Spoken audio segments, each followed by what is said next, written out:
नमस्कार मंडळी, आज आपण बनवणार आहोत पारंपरिक पद्धतीचा खमंग आणि तोंडात विरघळणारा गाजराचा हलवा। हा हलवा ना जास्त गोड ना जास्त जड, अगदी परफेक्ट बॅलन्समध्ये तयार होतो। ह्या व्हिडिओमध्ये मी तुम्हाला काही खास टिप्स सांगणार आहे ज्यामुळे तुमच्या हलव्यात पाणी राहणार नाही आणि रंग छान येईल आणि चवही छान लागेल। म्हणून हा व्हिडिओ शेवटपर्यंत नक्की बघा।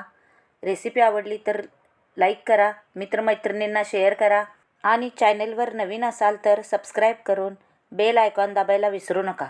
चला तर मग वेळ न घालवता पाहूया गाजर हलवा रेसिपी। एका कढईमध्ये 1.5 किलो गाजर खिसून घ्यायचे आहेत आणि हे आधी कोरडेच भाजायचे आहेत, तूप वगैरे काही घालायचं नाही। ह्याचं कारण मी पुढे सांगते। आता अर्धा लिटर दूध घ्यायचं आहे, त्याच्यामध्ये 1.5 वाटी मिल्क पावडर घालायची आहे आणि हे चांगलं हलवून घ्यायचं। हे मिल्क पावडर घातल्यामुळे खवा आपण घातला नाही तरी चालतो। हे असं बिन तूप घालता भाजून घ्यायचं आहे।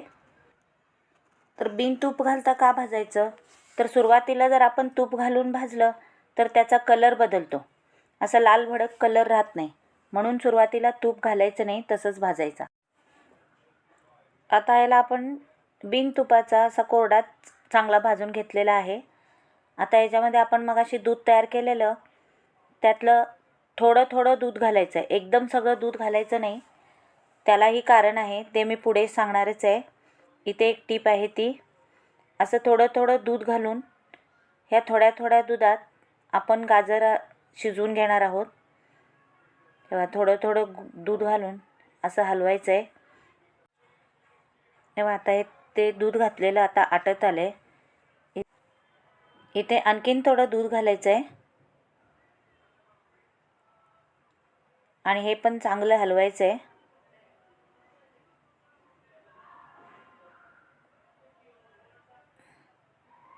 आणि आता ह्याच्यावर झाकण ठेवायचं आहे। 1-2 मिनटं झाकण ठेवायचं आहे। तर झाकण ठेवून 2 मिनटं झालेले आहेत। आता झाकण काढायचं आहे आणि हे परत चांगलं हलवायचं। आता यात राहिलेलं दूध सगळंच ओतायचं आहे आणि परत हे चांगलं हलवायचं आहे। 1-2 मिनटं हे हलवत राहायचं आहे आणि याच्यावर 2 मिनटं झाकण ठेवायचं आहे। झाकण ठेवून 2 मिनटं झालेली आहेत। आता आपण झाकण काढूया। आता परत हे गाजर हलवायचं आहे। असं करत करतच हे गाजर ह्यात दुधामध्ये शिजवून घ्यायचं आहे। 1-2 मिनटांनी झाकण ठेवून 1-2-3दा असं झाकण उघडून हलवायचं आहे आणि यातच गाजर शिजवून घ्यायचं आहे। आता दूध आटलेलं आहे, यामध्ये साखर घालायची आहे। 300 ग्रॅम साखर आहे। तुमच्या गोडीनुसार तुम्ही साखर यात वाढवू शकता आणि कमी करू शकता। ही 300 ग्रॅम साखर याला बरोबर होते। आता ही त्यात हलवायची चांगली आणि आता साखर विरघळेल तसे याला आणखीन पाणी सुटेल। हे तर साखरेचं पाणी सुटलेलं आहे। तर आता हेही चांगलं त्यात आटवून घ्यायचं आहे। आता इथे बघा साखरेचं पाणीही आटत आलेलं आहे। आता यावेळेला इथे काय करायचं, आपण सुरुवातीला तूप घातलं नाही, तर आता इथे 2 मोठे चमचे तूप घालायचं आहे। या स्टेजला तूप घालायचं आणि परत चांगलं हलवायचं।